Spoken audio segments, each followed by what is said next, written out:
Welcome to Myth and the Search for Meaning. Today we are reading Henosis and the Valedictorian, two science fiction short stories by N.K. Jemisin.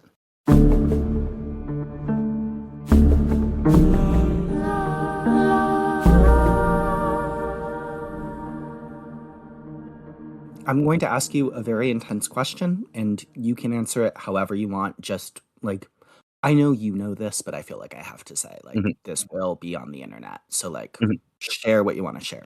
Have you ever wanted something that, you knew was bad for you, Nope. but you wanted it I have anyway? perfect 100% control of myself. I'm a perfectly rational economic agent.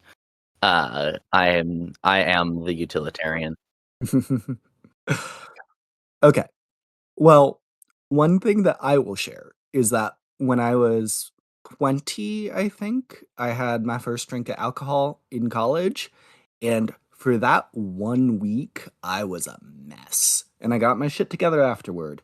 But there was a period where, once I had experienced drunkenness for the first time, I just didn't want it to stop. And I was having trouble, feeding myself and getting myself to class. And, on the one hand, I do think that's, a deeply, 20s experience. There is something, college kid about that. But I also think that that's, in some ways, a more general human tendency that, at a certain point, desire can overwhelm Yeah. logic, No, I was obviously being facetious, but obviously that's a very, common thing on, many levels. And of course you can get to some extent into arguments about, well, if someone genuinely wants it, then doesn't that mean that they at least believe it's good for them on some level? But you might even say that desire is the root of all something. Yeah, I don't know. I can't quite figure probably out how some to really finish smart that guy thought. in India might have said something about that or something. All right. Last episode, we read A History of Diogenes. Because it was history, we didn't have a spoiler warning. We never officially established a spoiler policy for this podcast, but I'm going to pitch something to you, and you tell me whether or not you think it's reasonable. Things that do not receive a spoiler warning: history or historical documents, mythology, sacred text from an organized religion. And I specify from an organized religion because I think if at least one human says that something is sacred, then it is sacred. So, in some sense, Brokeback Mountain is a sacred text, but I do think that, Brokeback Mountain, deserves a spoiler warning, Philosophy. Those are the things that do not receive a spoiler warning. I am willing to give a spoiler warning to any fiction that was published after October 31st, 1517. So, ancient Greek novels, I'm not putting a spoiler warning on those bad boys. It is what it is. But N.K. Jemisin short stories, which were released within our lifetime, I do understand why people would want to avoid knowing the details before they read. Does that seem fair? Yeah, no, I think that makes sense. So that is our podcast's policy, and you are getting your warning right now. We read two short stories, both about people who want a sort of recognition of their success that will get them exiled or killed. Henosis is about Hakim, a writer who is up for the Opus Award, a literary prize that gets you dismembered. Both of these stories delay the reveal that the thing that they want is bad for them.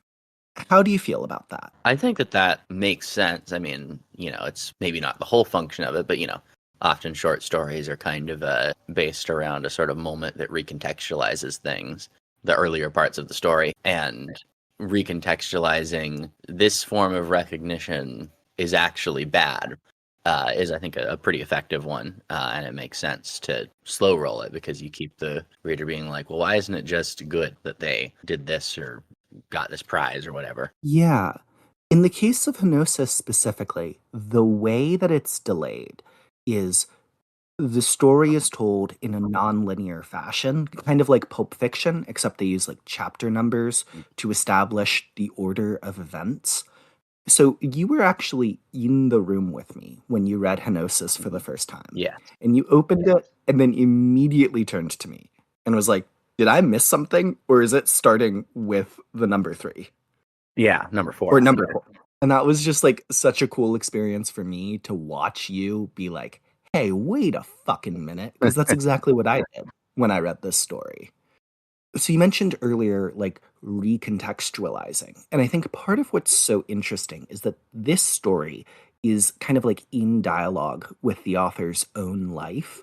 Jemisin was up for awards. Now, the Opus Award, obviously fictional, but like literary awards are a potentially career changing event for authors in the real world. Henosis was published in the September October 2017 issue of Uncanny Magazine. By then, Jemisin had already won the Hugo Award. She'd been nominated for the Nebula 5 times, and she won the Nebula just 1 year later in 2018. These are like the Oscars of science fiction writing. Mhm. And I think it's so fascinating that like an author who was receiving recognition for her writing in the form of awards was like, what if they killed me about it? You know? Yeah, no, it is interesting. One thing that's so striking to me, both about Henosis and about the Valedictorian, is that the violence in these societies is like completely normalized. Mhm. You know, the Opus Award is not an underground thing. They're just openly discussing it in signing lines. Yeah. And it's almost like surreal how casual they are about the idea of like ripping a human body apart. Uh-huh. Well, and it's interesting. So this is maybe a little bit of a tangent. So if you want me to restrain myself, but I think there's an No, interesting, no, do a tangent. Do a tangent. not so much valedictorian, but Henosis reminded me a lot of Girard has a thesis, and I think this might come from Fraser and the Golden Bough, but I'm less confident about that.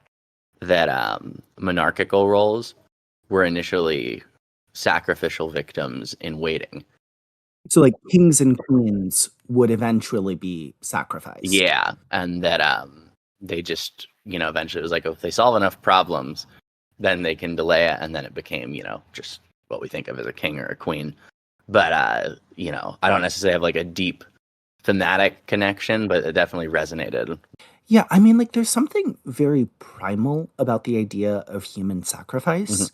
And I do think we see it in a limited sense in like the field of the arts in the real world. I'm thinking of like child actors who get exposed to like Mhm. drugs and sexualization and paparazzi and all of these things at such an early age in life. And then you check in on those people when they're in their 30s and they are, from what I understand, almost universally not doing well. Yeah, that's interesting. And there is a sense in which, like, celebrities are the monarchs of our day.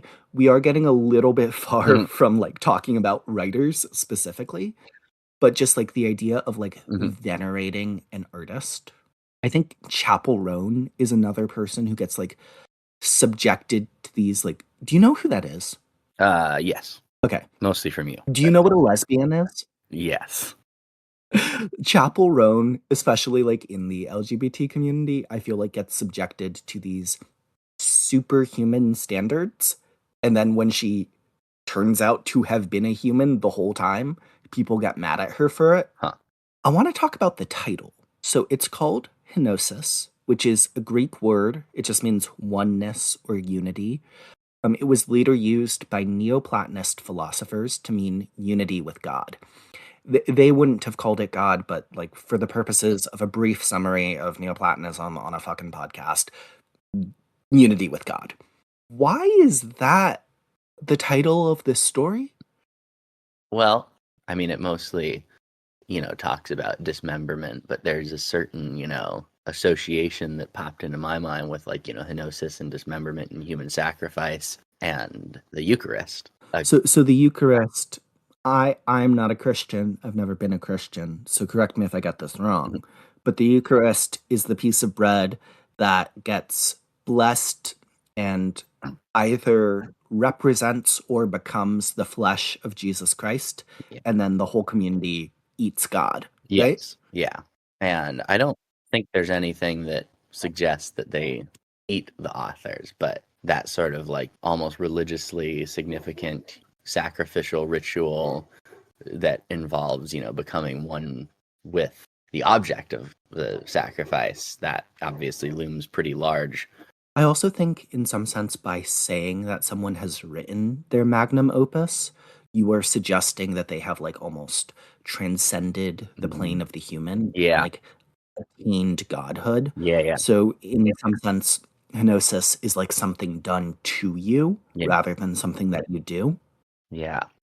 Did you like this story? I did, and I'm curious what you, because for me, in the form of creative thing I do that seeks recognition is music, and I feel like for music, it's pretty generally there's some ambivalence about recognition, but usually it's more, oh, I'm constrained by what the audience wants, which is maybe what this is about. And I'm curious if, like, for you as someone who does more writing, if that there's some thematic resonance, because for me it was like, oh wow, this is a really interesting, almost not quite scary but interesting, well written short story with oh, that's the thing going on in this world. But I'm curious if it feels like it has a deeper resonance for you as a writer. So I'm obviously at a very different stage in my career than Jemisin was when she wrote this story. And so maybe I will feel differently if I like ever have that level of success and sort of like attention and publicity and like Eye of Sauron laser focused on you.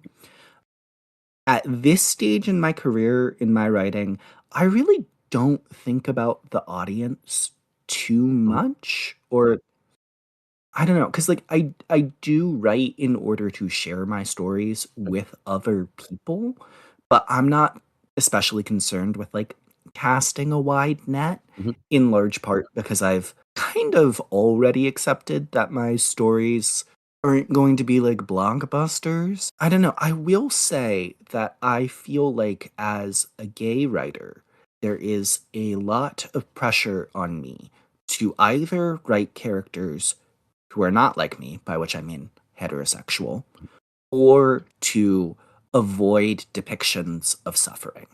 So either I can write about someone else's pain or my own happiness, Hmm. but not both. Hmm. Not a gay person who grieves or Mhm. dies at the end of the story. And that's sort of a pushback to this phenomenon that you find in a lot of TV shows, especially in the 2000s. This phenomenon of, or this trope of bury your gays, which is the idea that, like, when a gay character gets introduced and killed within 10 minutes of the same TV episode, that's pretty homophobic. And I am on board with that, actually. But then I think that there was sort of an overreaction in the LGBT community, and people now behave as if like any depiction of queer death is inherently homophobic. And Interesting. it's like, I'm gonna die someday. I would like to use art to explore that. Yeah, that makes sense. It's something that would be related, although it's very, very far from my experience. In music, people love autobiographical sad songs. So And you always cheered when they killed the gay characters on Supernatural, oh yeah, right? I've definitely That's the whole reason you all were the times watching I the watch Supernatural. Should we do an episode of this pod about Supernatural?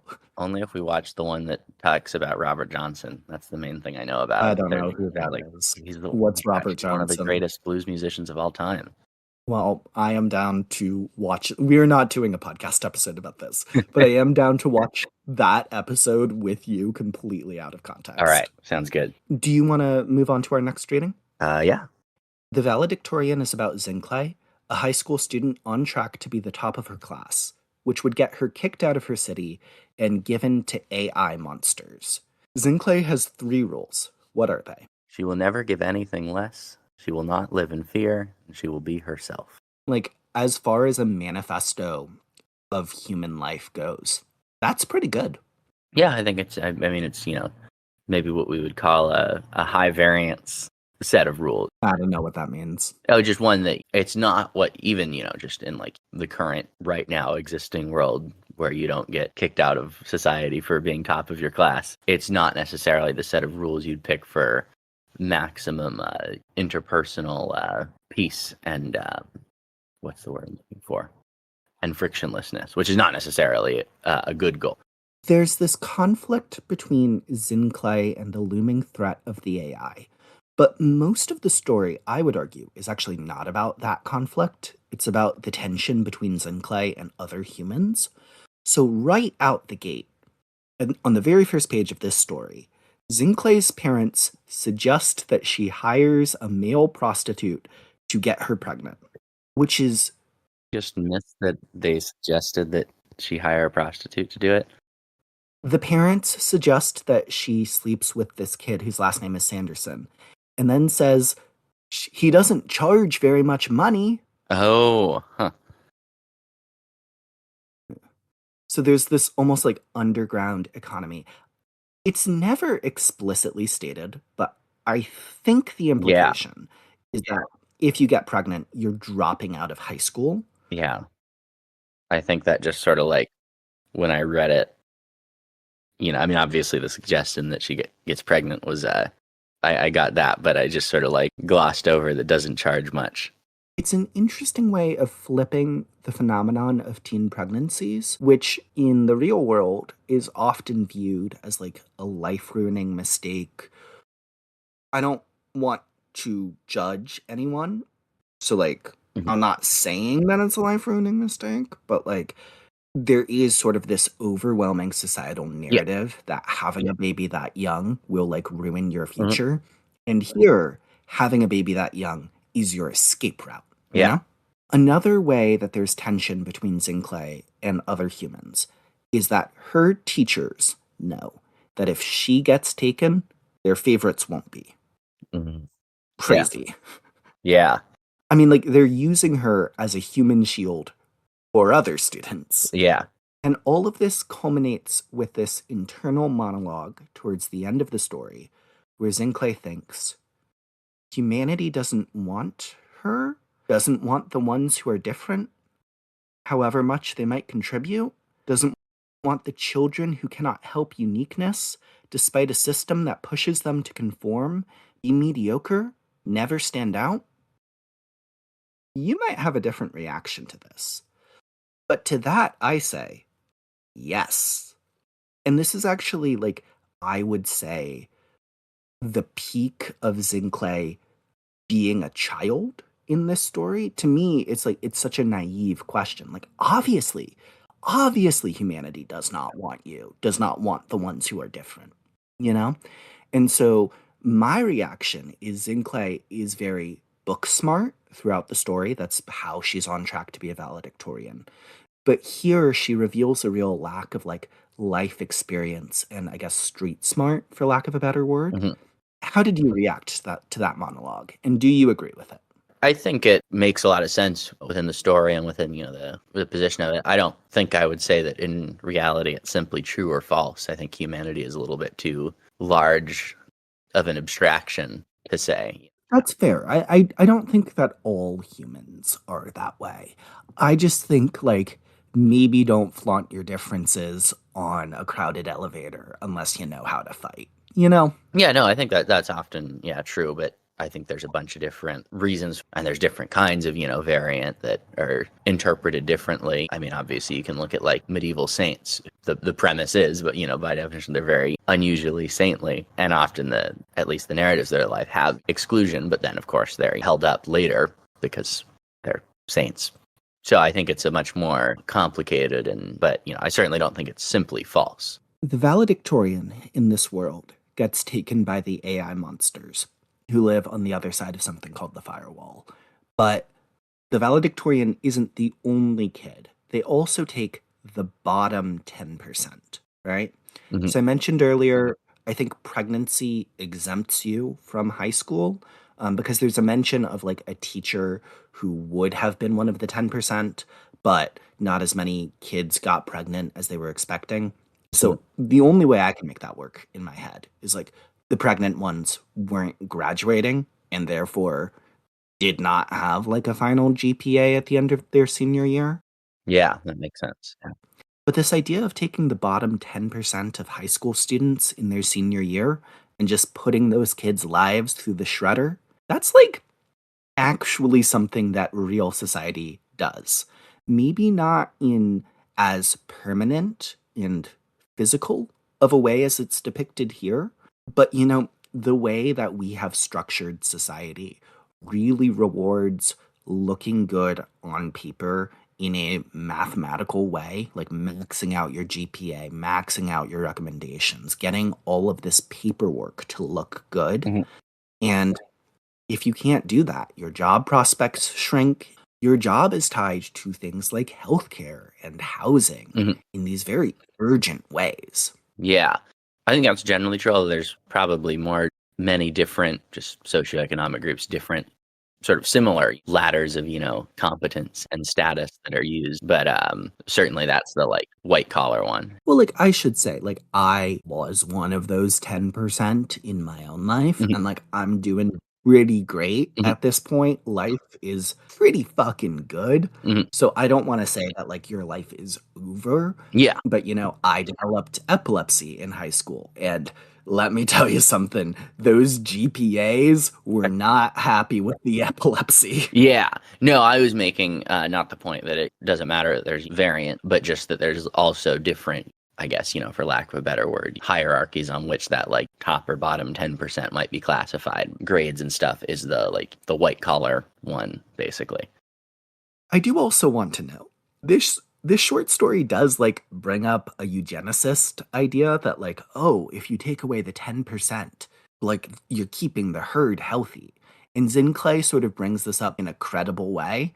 Um, I'm not like trying to cancel Jemisin. I do think like she's writing from the perspective of a character who is, very young and who is in many ways flawed, but I do just also want to make clear that the official stance of Myth and the Search for Meaning, eugenics, bad.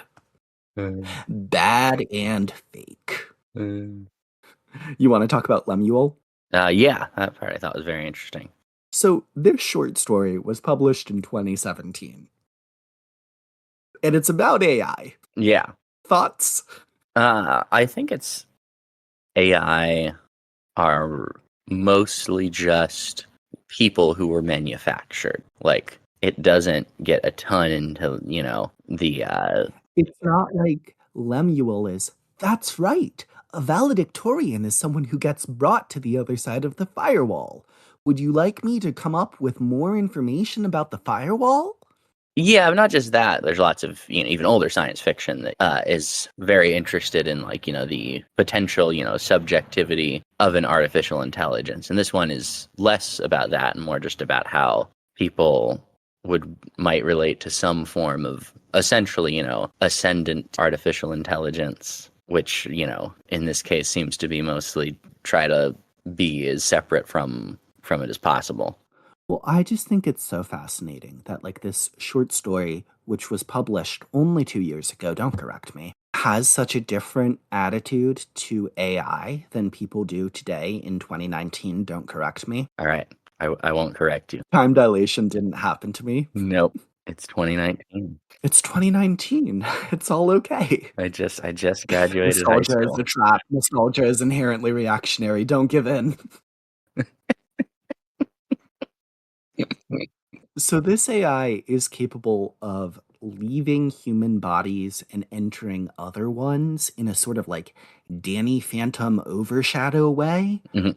So in both of these short stories, there's a scene where Zinclay is talking to Lemuel, the AI, and she thinks to herself, he is not as much of an enemy as she had thought, which in some sense I think ties into my initial opening of like, oh, people want things that maybe they shouldn't have.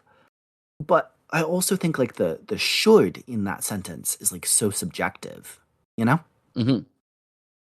Yeah. No, that is interesting. And I mean, the valedictorian, even what actually happens, outside and if it's how good or bad it is I think deliberately left very unclear. You can't necessarily obviously, Lemuel is in some sense trying to sell it, but he would try to sell it if it's good or if it's bad. So And in Henosis, her team genuinely wants to win the Yeah. Opus Award. There's a sense in which I relate to both of these characters, like desire to be seen, but they bring it to a level of intensity that I shy away from. Mm.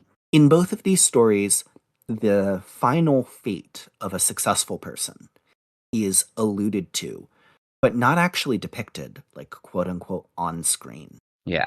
Zinclay is poised to be valedictorian, but the story cuts off before she actually gets there, and Hakeem loses the competition. What did you think of this sort of like violence just in the wings of the theater, but not actually on stage?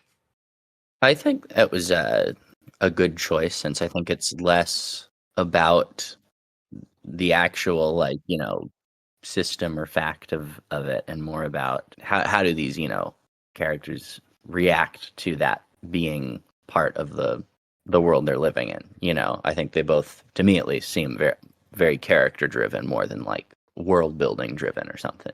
Never let anyone tell you that science fiction cannot be a character study, because these are both like intimate portraits of human beings Hmm. accomplished over the span of like 10 pages each, Hmm. maybe. And they also fit in all of this world building and like nonlinear storytelling devices and AI monsters who aren't ChatGPT. Yeah. I am going to end with a question that I honestly don't know if either story is equipped to answer, and I definitely don't think they were trying to answer.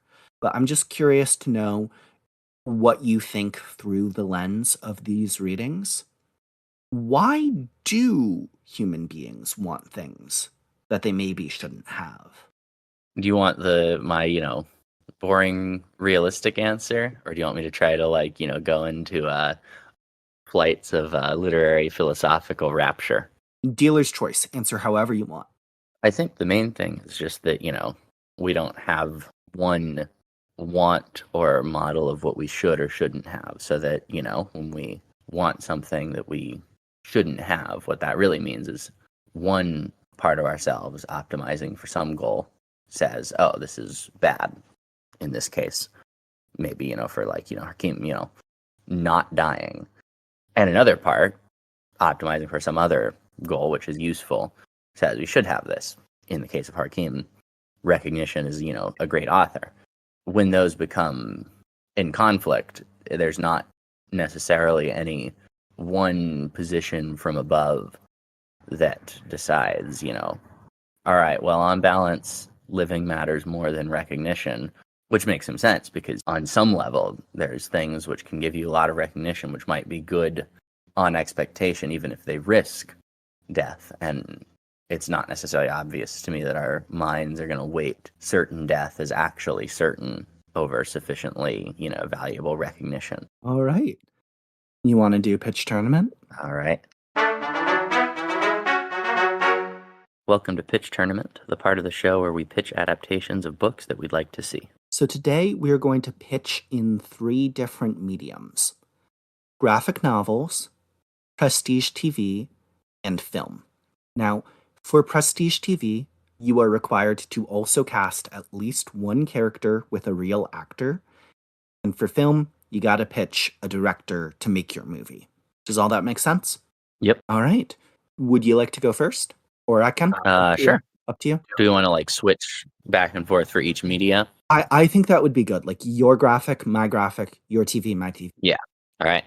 So graphic novel is one where I struggled the most because I've just not read many graphic novels, so I don't really have a full appreciation for the, possibilities of the form. So I kind of, sort of, punted, but I think this would be interesting. The Apocalypse of Herschel Schoen, which I don't know how much that fits in what you meant because it's, a web fiction, but I feel like it still counts. It's, It's a book. Yeah. I haven't yeah. read it, but I know of it, and I think it counts as a book. Yeah. I think that, it's a reasonably, tight story, so it would fit within, the confines of a graphic novel, and especially at the climax, there's some interesting, challenging, but I think that would pull out some interesting stuff for the visual aspect. Can you give me like a 2-sentence back of the book, what is the apocalypse of Herschel? Well, I can tell you how Nostalgia Brisk described it, which is a Jewish Christmas story about AI risk. Hell yeah, Or not brother. AI risk, but about the singularity more. But yeah, basically just this young young boy who's like extraordinarily intelligent, but also some would I don't know exactly how, maybe like something like schizotypal or something. He has his sort of private religious vision, which it sort of becomes clear is linked to this story is fictionalized but based in the real world development of AI. And then when the AI shows up, well, I don't know. This might be a spoiler. Should I spoil it? This is now your spoiler warning for, I'm not going to say the whole title again because I don't remember it, but you've been The warned. Apocalypse of Herschel Schoen. You've been warned. When the AI shows up, it's Santa Claus. Dog, what? Yeah. And It's very good, and to explain all the stuff would be too difficult. But I think it would provide some very interesting stuff for a graphic novel to adapt. all right. May I make a request of you out of friendship and love and also editorial Yeah. order? Going forward, let's go. So, like, the title of the thing that you want adapted, summary of like what it is, and then why you think it would make a good adaptation. Okay. Makes sense. Thank you. My idea for the graphic novel adaptation is the Popol Vuh, which is a Quiche Maya oral tradition that was later written down shortly after the arrival of conquistadors in Quiche Maya territory, mostly Guatemala, but also to some extent modern day El Salvador. The Popol Vuh is like this polytheistic creation story. And one thing that I think would be really fascinating about a graphic novel adaptation is it's not always clear when you read it in a book format how many gods there are in any given scene, because the gods have names and they also have titles. So, like Heart of the Sky. And you're like, is Heart of the Sky a separate god, or is that the same dude we were talking about earlier? Mhm.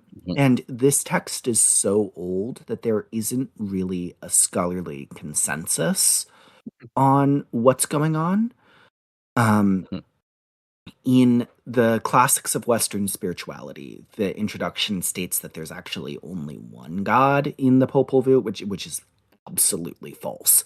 But that's just like one end of the spectrum of like, oh, this is a monotheistic text. And then Mhm. on the other end of the spectrum, you have people claiming like each one of those titles is a completely distinct being. And so I think it would be Mhm. really fun to see how that gets represented on the page. Like, what does the Heart of the Sky look like? And is there someone else in that scene, or is he all alone? You know? Mhm. Right. Yeah. You want to do your TV? All right. My TV one was The Once and Future King by T.H. White. It's an Arthurian legend adaptation of the cycle of specifically of I'm gonna butcher this French, but the Morte d'Arthur, however you say it. I think And may I be racist against the French? I think it's Le Mort de Art.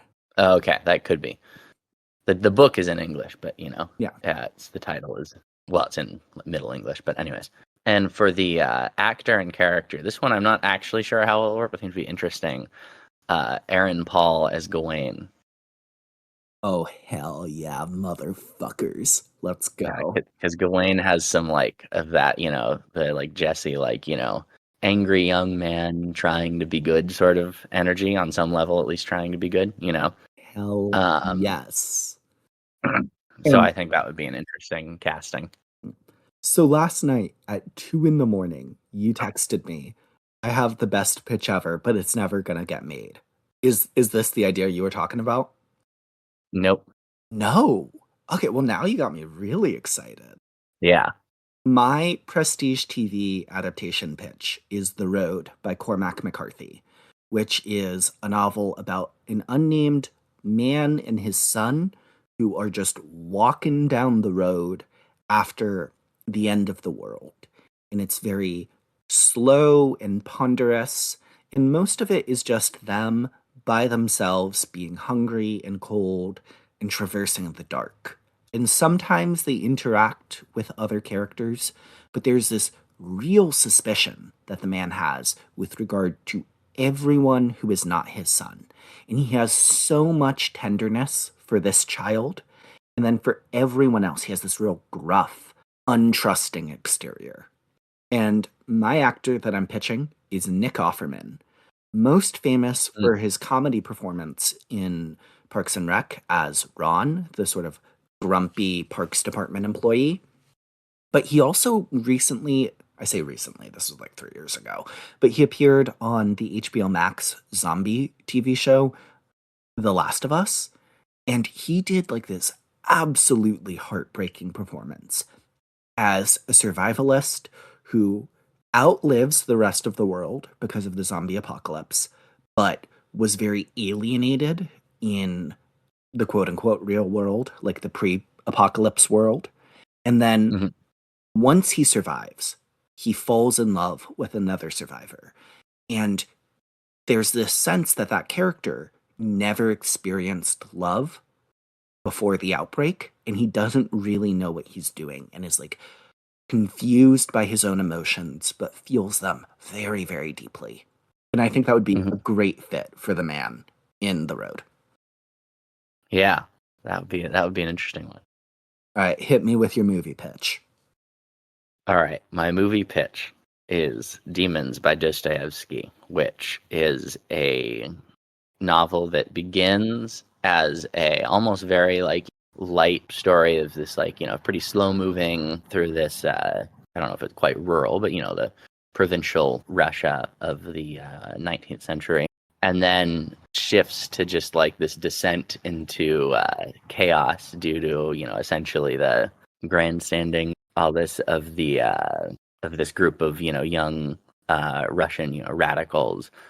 And my vision for it is like totally indulgent. It'd be like 4 hours long, but the director, it would be a collaboration between the Coen brothers and Joe Wright, who's the guy who did like the Pride and Prejudice movie. And it starts out feeling like, you know, those kinds of like, you know, oh, this is like a fun, idyllic historical drama. And then like gradually, and then suddenly flips into like first like black comedy, and then just like not horror exactly, but just like all this, you know, terrible violence is happening. And I think that would be an amazing movie, which would make no money and probably take a lot to make. But And is the idea that the Coen brothers are only directing like the parts of the movie after the turn? they're maybe not literally only directing it, but the idea is that, you know, the sensibilities gradually shift to like a more, you know, Coen brothers-y sensibility. That is tight as hell, my guy. I would love to love Dostoevsky. I have a very complicated relationship with him, where on the one hand, I'm epileptic, he's epileptic, and like almost like as like patriotism, I feel like I should enjoy like I feel this obligation to like the national literature of epilepsy. But alas, I tried reading The Idiot and I gave up like maybe 50 pages in because I was just not having it. One of these days. One of these days. My film pitch is Lysistrata, which is an ancient Greek comedy by the playwright Aristophanes. The idea is that the women of both Athens and Sparta have this communal meeting during the middle of the Peloponnesian War, which was this real inter-imperial conflict between those cities that, you know, Aristophanes, I don't think he lived through, but I think he was like just younger than this war. He was like the son of the veterans, you know? And the fictional part of the comedy is within this story, Lysistrata. The women of these communities decide that they want the war to end. They're tired of the bloodshed. They're tired of losing their husbands. And so they decide that until both cities agree to a peace agreement, or until both cities reach a peace agreement, they're not going to have sex with their husbands anymore. And they essentially go on strike from heterosexual intercourse. I think Greta Gerwig, who directed Barbie, would do an incredible job.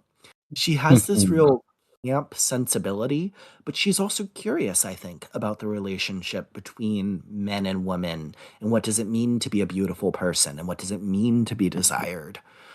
Now, I think that Lysistrata does have a lot of misogynistic elements, but I definitely think Gerwig could do some snip, snip, cut, cut, and arrive at like a really interesting modern take on the old text that is in conversation with the values that Aristophanes was depicting. Not necessarily copy pasting those values wholesale into a modern environment, but interrogating how modern developments of feminism would relate to this fictional comedy from ancient Greece. Did you see Barbie? I did not. So you hate women. Yep, that was why. I had the opportunity to watch it, and I said, but there are women in this movie. Aaron, what are we reading Yeah. next time? We are reading Anne Carson's translation of Orestes and her essay Variations on the Right to Remain Silent. I'll see y'all next time. Aaron, we did this with last episode. You also have to say bye. All right, I'll see everyone next time. Bye. Bye.